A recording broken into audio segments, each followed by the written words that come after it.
Pada part ke-168 diambil dari light novel bab 383 sampai dengan 384, siapa Rankandel sebenarnya?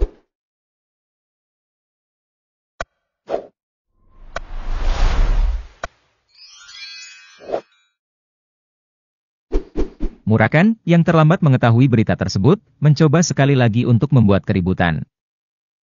Namun Petro mati-matian menghalanginya. Bajingan gila ini. Apakah mereka berani memotong lengan kontraktor 1000 tahun Solderet? Dan aku penjaga naga, demi Tuhan. Sudah membuat frustasi karena mereka mengurung Strawberry Pie. Tapi apakah mereka benar-benar ingin melakukannya, mencobai takdir? Tolong, Tuan Murakan, tenanglah. Tuan muda pasti punya rencana. Bajingan sialan. Aku akan mencabik-cabiknya dan memberikannya pada anjing. Kamu tidak boleh keluar, Tuan Murakan. Tolong. Jika kamu keluar, itu akan. Tidak, Tuan muda akan mendapat masalah yang lebih besar. Petro mati-matian menghalangi jalan Murakan. Menghentikan Murakan dengan kekuatan fisik murni secara alami mustahil baginya. Sebaliknya, Petro berkali-kali menekankan bahwa jika Murakan pindah, itu akan menjadi masalah bagi Jin. Mereka memotong lengan seorang prajurit. Jika dia tidak ditahan dengan aman, dia tidak akan bisa menggunakan pedang seperti sebelumnya. Ruangan itu bergetar karena kemarahan Murakan. Semua orang di taman pedang bisa merasakan energinya. Oleh karena itu, di luar, ratusan ksatria menunggu dengan gugup. Aku tahu. Tapi, Tuan Murakan, kamu adalah penjaga naga, bukan? Jadi, dalam situasi apapun, adalah benar untuk membuat keputusan untuk Tuan Muda. Mohon tunggu sebentar sampai operasi Tuan Muda selesai. Hah? Bahkan jika ada yang tidak beres dengan Tuan Muda, maka belum terlambat untuk mengungkapkan kemarahanmu. Kumohon, Tuan Murakan. Aku mohon padamu. Tolong pikirkan juga Gili. Petro merasa dia akan tercekik karena energi Murakan. Bibirnya, biru pucat, bergetar. Ah! Murakan berteriak, dan Petro nyaris tidak bisa bertahan di sampingnya. Untungnya, permohonan Petro sampai padanya. Murakan memutuskan untuk menerima perkataan Petro untuk saat ini. Baiklah, apa yang kamu katakan masuk akal. Aku sudah tenang, kepala pelayan. Bukan hanya anak itu, bahkan Strawberry Pie pun bisa mendapat masalah jika aku bergerak. Kamu telah membuat keputusan yang tepat. Biarkan aku menyiapkan minuman untuk mendinginkan kepalamu dengan cepat. Murakan berjalan melewati Petro. Hei! Kamu mau kemana? Tuan Murakan. Tidak peduli bagaimana kamu melihatnya, aku adalah penjaga naganya. Aku tidak bisa diam saja. Setidaknya, aku harus memberi mereka peringatan. Dan aku harus pergi ke suatu tempat. Desir. Saat Murakan berubah menjadi wujud aslinya dan meninggalkan lorong, Petro tidak bisa berbuat apa-apa selain menonton sekali lagi. Gedebuk. Menabrak. Dinding dan langit-langit lorong hancur oleh tubuh besar Murakan, dan puing-puing berjatuhan. Para pelayan melarikan diri ketakutan, dan Murakan membubung ke langit, menembus atap. Taman pedang telah dihancurkan lagi. Petro, seperti semua orang di keluarga, mengalami sesuatu yang belum pernah mereka alami sebelumnya. Taman pedang telah dihancurkan 2 kali dalam waktu sesingkat itu. Murakan memandang ke arah taman pedang yang menutupi bulan. Kegelapan langit malam semakin dalam, dan para ksatria membentuk barisan. Jika lengan kontraktor Solderet, Jin Rankandel, tidak kembali ke keadaan semula. Mata Murakan bersinar saat dia melanjutkan. Rankandel akan mulai menghadapi kehancurannya sejak hari itu. Suaranya terdengar oleh semua Rankandel, dan mereka tahu bahwa Murakan saat ini saja tidak dapat menyebabkan kehancuran Rankandel. Itu hanya kata-kata. Tapi itu terdengar seperti kutukan yang tidak menyenangkan.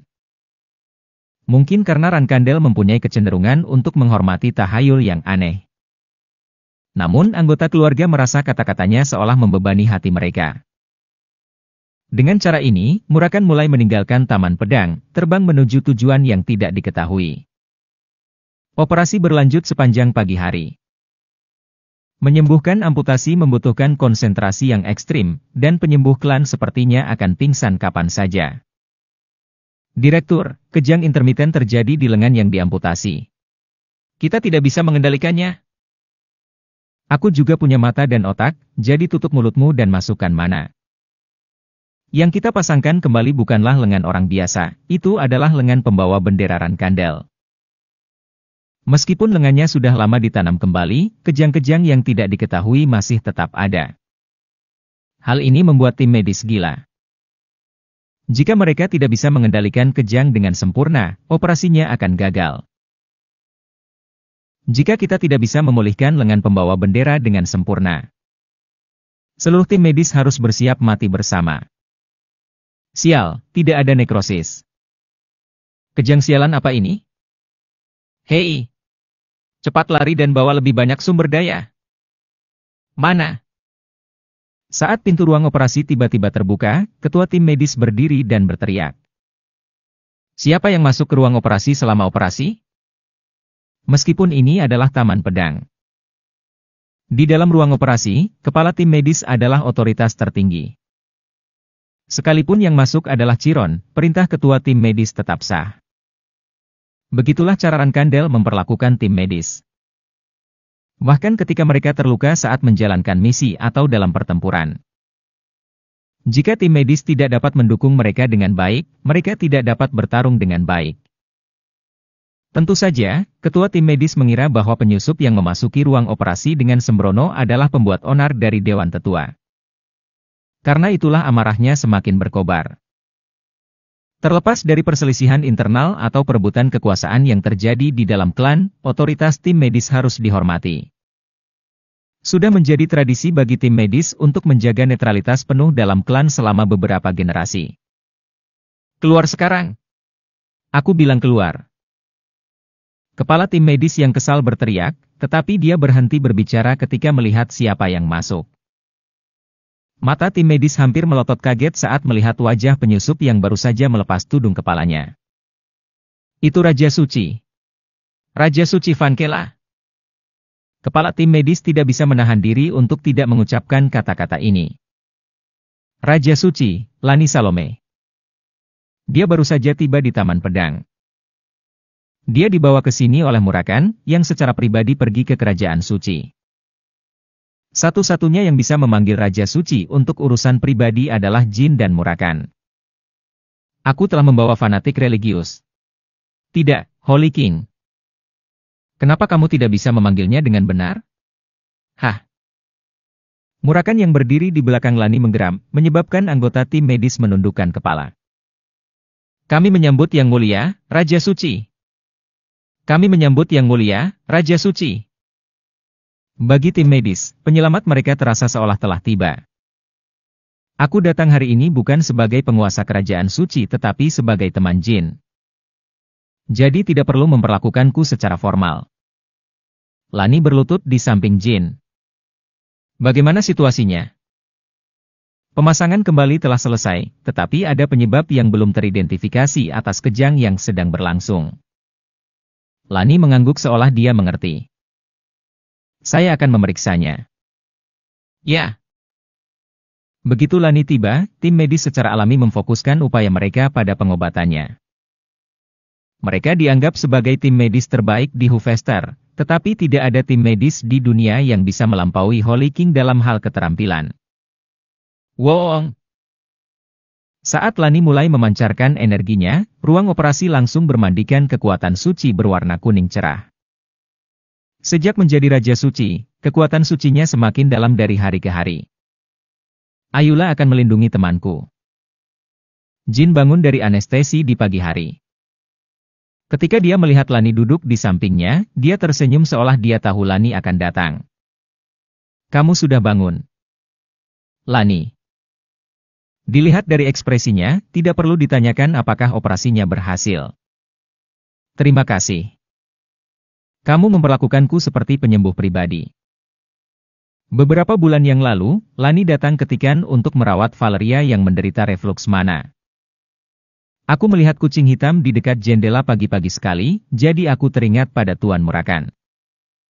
Tapi aku tidak menyangka itu benar-benar dia.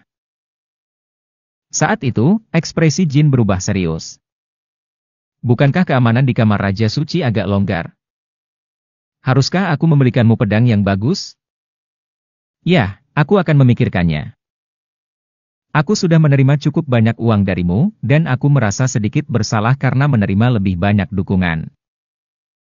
Jin secara konsisten mensponsori dana untuk Kerajaan Suci. Sejak kesuksesan bisnis kosmetiknya, sejumlah besar uang telah mengalir ke Holy Kingdom setiap bulannya. Krisis keuangan Kerajaan Suci, yang dimulai karena ancaman dan bujukan dari Zipley, dengan cepat berakhir berkat pendanaan tersebut. Lenganku sangat berharga. Rasanya lebih baik daripada sebelum dipotong. Jin merasa sangat ringan saat dia menggerakkan tangannya. Nasib Kerajaan Suci yang kamu dan Tuan Murakan selamatkan lebih berharga dari itu, Jin. Jadi jangan terlalu khawatir tentang itu. Fanatik religius. Terima kasih atas kerja keras kamu. Murakan yang memasuki ruangan dengan membawa minuman, yang disiapkan oleh Petro, mengacak-acak rambut Lani sambil berbicara. Aku ingin menghabiskan lebih banyak waktu bersamamu dibandingkan dengan minum, tapi situasi saat ini tidak memungkinkan. Ada banyak bajingan yang harus aku hajar sampai habis. Lain kali, aku akan datang tanpa urusan apapun, jadi bawakan minuman keras yang enak ke kamarmu. Murakan memperlakukan Lani seperti kerabat dekat. Murakan, senyaman kamu bersamanya, beraninya kamu minum alkohol di kamar Holy King. Aku baik-baik saja. Ajak Jin juga. Jangan terus-terusan memanggilku. Aku juga baik-baik saja. Kenapa hanya kamu yang membuat keributan, bocah? Keduanya tertawa terbahak-bahak untuk beberapa saat. Bagi Lani, keduanya adalah teman yang lebih berharga dibandingkan siapapun. Aku harus segera pergi. Baiklah. Akan sulit bagiku untuk mengucapkan selamat tinggal. Saya mengerti.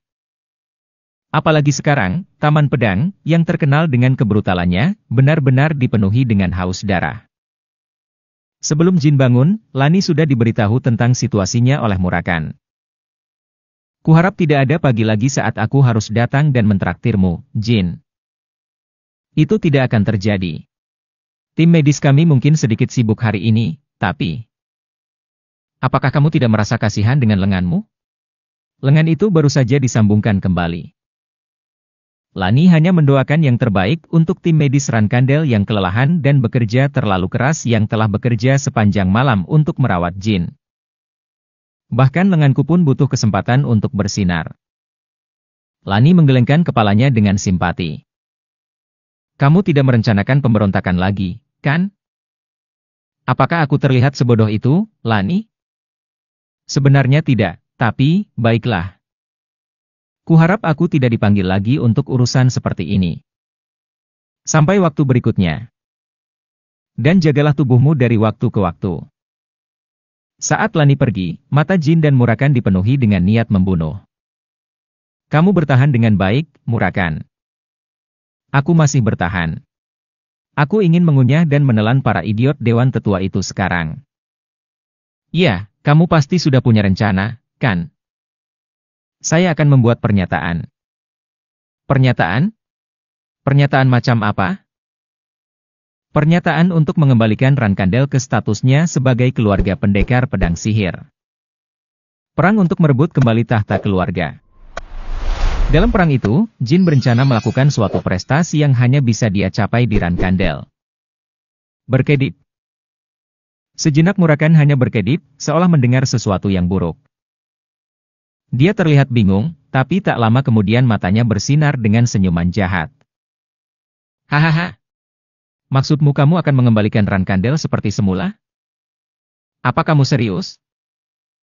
Suaranya bersemangat, seperti suara anak kecil yang menerima hadiah tak terduga. Apakah menurutmu itu hanya lucon? Apakah kamu menemukan sesuatu saat menyelidiki makam Temar? Bisakah kamu menghilangkan kutukan yang ditimbulkan oleh Zipley dan dewa-dewanya? 1000 tahun yang lalu, Rankandel mengalami penghinaan terhadap Zipley dan kutukan yang disebut Perjanjian Sumpah. Jangan pernah menggunakan sihir lagi. Selain itu, jangan menyembah nenek moyang yang menggunakan ilmu gaib. Itulah alasan mengapa Rankandel, yang dulunya adalah keluarga pendekar pedang sihir, telah direduksi menjadi klan ksatria biasa. Akibat kutukan tersebut, semua Rankandel yang lahir sejak saat itu memiliki tubuh yang tidak mampu menggunakan sihir. Tidak, bukan seperti itu. Kemudian, saat aku melihat ke makam Temar, aku langsung membuat keputusan. Kalau terus begini, Rankandel tidak punya masa depan. Dari alat perekam yang tersisa di setiap makam, Jin melihat sekilas keagungan Rankandel kuno. Dia mengkonfirmasi rahasia sebagai keturunan yang mewarisi warisan mereka, dan mengalami secara langsung tak terkalahkannya pendekar pedang sihir Rankandel yang hebat. Rankandel kuno tidak diragukan lagi adalah klan yang mulia. Namun, bahkan Rankandel yang agung pada masa itu berlutut di hadapan kekuatan Zipley. Bahkan pendekar pedang sihir Rankandel yang hebat pada masa itu tidak punya pilihan selain berlutut di hadapan kekuatan gelap dan kolosal yang dapat memanipulasi realitas dan sejarah sesuka hati. Yang bisa mereka lakukan hanyalah meninggalkan secercah harapan untuk masa depan. Kemampuan mereka untuk memanipulasi sejarah tidak terbatas pada waktu itu. Sama seperti kita mencoba memulihkan sejarah Rankandel kuno, Zipley juga mencoba memulihkan kekuatan pada waktu itu. Saat itu, Zipley juga tidak muncul tanpa cedera. Zipley menderita kerugian besar dalam menghancurkan Rankandel kuno. Jika mereka mengakhiri perang tanpa kerugian yang berarti, Rankandel tidak mungkin ada sekarang. 1000 tahun telah berlalu, tetapi Rankandel dan Zipley belum mendapatkan kembali kekuatan mereka sebelumnya. Memang benar. Hanya dengan melihat upaya mereka untuk mereproduksi orb asal, sudah jelas mereka bertekad untuk mendominasi dunia. Menurutku, saat ini, Zipley kemungkinan besar akan mendapatkan kembali kekuatan kunonya lebih cepat. Jadi aku harus mulai bergerak dengan serius mulai sekarang. Sampai sekarang, dia belum melakukannya. Sejak dia kembali, Jin hampir selalu menyembunyikan kekuatannya dari klannya. Hanya ketika masa jabatannya sebagai pembawa bendera sementara akan segera berakhir barulah dia mengungkapkan kepada dunia bahwa dia adalah pendekar pedang ajaib. Bahkan setelah menjadi pembawa bendera, dia belum sepenuhnya mengungkapkan kemampuannya kepada anggota klannya. Itu bukan karena dia senang menyembunyikan kekuatannya. Itu bukan karena dia tidak menganggapnya membuat frustrasi. Itu hanya karena dia perlu melakukannya. Sampai dia memiliki kepercayaan diri yang diperlukan untuk menahan tekanan dari klannya ketika kekuatannya terungkap. Jin menilai sekarang adalah waktu yang tepat. Yang lebih muda. Ya, ayah. Menunjukmu sebagai pembawa bendera akan menjadi kerugian besar bagi Rankandel. Saya akan mengamati apakah Anda sepadan dengan masalah yang ditimbulkannya. Saya mengerti. Aku tidak punya banyak waktu lagi. Upacara pengangkatan akan dimulai 1 jam lagi, jadi tetaplah di sini sampai waktu itu tiba. Jin teringat percakapannya dengan ayahnya, Chiron. Fakta bahwa Chiron tidak punya banyak waktu tersisa berarti satu hal, tidak banyak waktu bagi ksatria terkuat di dunia untuk melindungi Rankandel. Selama ayahku masih hidup, Zipley tidak akan menyerang Rankandel. Jin sampai pada kesimpulan itu belum lama ini. Sudah diketahui bahwa, meskipun Zipley memiliki keunggulan dalam kekuasaan, mereka menghindari konfrontasi langsung dengan Rankandel karena Chiron. Namun, kesimpulan Jin adalah meskipun ada banyak alasan dan pembenaran bagi kedua belah pihak untuk terlibat dalam pertempuran besar, tidak akan ada perang total selama Chiron masih hidup. Saya telah melanggar perjanjian antara Rankandel dan Zipley. Selanjutnya, Jin telah mengalahkan pasukan elit Zipley, termasuk Zipley berdarah murni seperti Andrei, Karl, dan Miuron, serta beberapa penyihir papan atas, Spectre. Dia juga telah menghancurkan kapal andalan Zipley, Kosek, simbol kekuatan mereka, tidak hanya sekali tapi 2 kali. Terutama pada saat insiden Kerajaan Suci, ketika Jin masih menjadi pembawa bendera sementara, dia telah mempermalukan Zippley secara ekstrim, sehingga merendahkan prestise mereka hingga tidak ada apa-apanya. Baru-baru ini, dia menggali bagian dalam Zippley melalui bisnis kosmetiknya. Meskipun dia berusaha menghindari meninggalkan jejak dan menciptakan pembenaran untuk mencegah eskalasi masalah, setiap insiden dapat dengan mudah menyebabkan perang total. Namun, Zippley masih belum menyerang Rankandel. Meskipun akulah yang menyebabkan semua gangguan ini, dan ayahku sedang menjelajahi Laut Hitam. Itu sebagian karena Chiron adalah sosok yang tangguh, tetapi Jin percaya bahwa Zippley juga menyadari bahwa Chiron tidak punya banyak waktu lagi. Mereka pasti berpikir jika mereka menunggu dalam diam, kemenangan akan menjadi milik mereka. Saya tidak punya banyak waktu lagi. Jin sepertinya sekarang mengerti mengapa Chiron meninggalkannya dengan kata-kata itu. Sekarang, bahkan jika aku menyatakan bahwa aku akan mengembalikan Rankandel ke keluarga pendekar pedang sihir seperti dulu. Tidak ada seorang pun di Taman Pedang yang bisa menghukumku dengan ringan lagi. Kehadiranku menjadi terlalu signifikan. Ya, lihat dirimu, mengatakan hal-hal yang memalukan dengan wajah serius. Apakah kamu benar-benar memiliki kepercayaan diri untuk itu? Hah? Baik Jin dan Murakan terkekeh. Daripada menghukumku, mungkin mereka akan terpecah menjadi beberapa faksi, dengan faksi yang mendukung pemulihan status keluarga pendekar sihir dan mereka yang berpegang teguh pada nilai-nilai tradisional. Joshua dan kamu kemungkinan besar akan memimpin setiap faksi. Mungkin. Apakah menurutmu ibumu akan menentangnya? Ibuku mungkin tidak akan menjadi masalah besar. Terlalu memberatkan untuk melenyapkanku saat ini, dan yang lebih penting, ada banyak hal yang perlu dia ketahui tentangku. Terutama setelah aku secara pribadi menyebutkan makam Temar. Ada banyak menggunakan. Ngomong-ngomong, katakan padaku apa yang kamu pelajari dari makam keempat. Aku sangat penasaran saat menunggumu. Di makam keempat. Jin melanjutkan menjelaskan kejadian yang dialaminya di hutan Wantaramo. Murakan mendengarkan dengan penuh perhatian dengan mata terbuka lebar. Jadi, apakah gadis Histor itu keturunan para peri?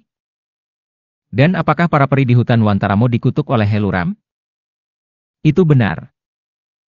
Sial, aku hampir tidak ingat apapun tentang peri-peri itu saat itu. Aku tidak tahu apakah itu karena manipulasi sejarah atau karena aku terlalu banyak tidur. Murakan menyentuh keningnya dengan frustrasi. Ia sering merasa pusing ketika dihadapkan pada kenyataan bahwa ingatannya tidak lengkap. Itu berasal dari rasa bersalah yang mendalam karena melupakan rekan-rekannya dan merasa tidak berdaya karena bertahan hidup sendirian. Kamu akan memulihkan ingatan itu secara bertahap, Murakan. Jangan salahkan dirimu sendiri. Menanggapi perkataan Jin, Murakan tersenyum tipis. Ya, bocah nakal. Dengan adanya kamu, pada akhirnya aku akan mendapatkan semuanya kembali. Dan tentang Valia itu? Ya. Mungkin dia juga salah satu pengaturan Solderet. Itu mungkin saja. Faktanya, Histor mungkin satu-satunya yang bisa dengan sempurna melawan manipulasi sejarah Zippley. Di mana dia sekarang? Aku juga ingin ngobrol dengannya. Saat dia memeriksa catatan, mungkin dia bisa melihat catatanku untuk menghidupkan kembali beberapa kenangan. Valeria mungkin berkeliling dunia untuk mencari makam kelima. Saya punya beberapa alamat kontak, jadi saya akan segera mengatur tempat pertemuan. Ya, dia bisa menggunakan record magic. Jadi dia mungkin akan menganggapnya jauh lebih baik daripada kita atau musuh kita. Bagus sekali. Saat aku bertemu gadis Histor itu, aku akan mendapatkan keuntungan dari rekordsku. Sepertinya semuanya sudah beres. Aku harus mulai keluar. Saat Jin sedang dioperasi, Taman Pedang mempertahankan keadaan darurat. Mereka khawatir Murakan akan menimbulkan keributan, tetapi semua orang tahu bahwa begitu pembawa bendera ke-12 bangun, dia tidak akan membiarkannya begitu saja. Taman Pedang akan mulai bergerak. Saat Jin meninggalkan ruangan, pertemuan baru akan dimulai. Baiklah, ayo pergi. Aku ingin melihat bagaimana wajah anak-anak nakal Rankandel itu berubah setelah pernyataanmu. Tidak, jika kamu bergabung, semuanya tidak akan berjalan baik. Apa? Aku harus membuat deklarasi sendirian dan menanggung akibatnya. Kalau aku harus membawa naga penjaga di punggungku ketika salah satu Rankandel berhadapan dengan Rankandel lainnya. Ya, ada hal yang disebut, bagaimana jika, bocah.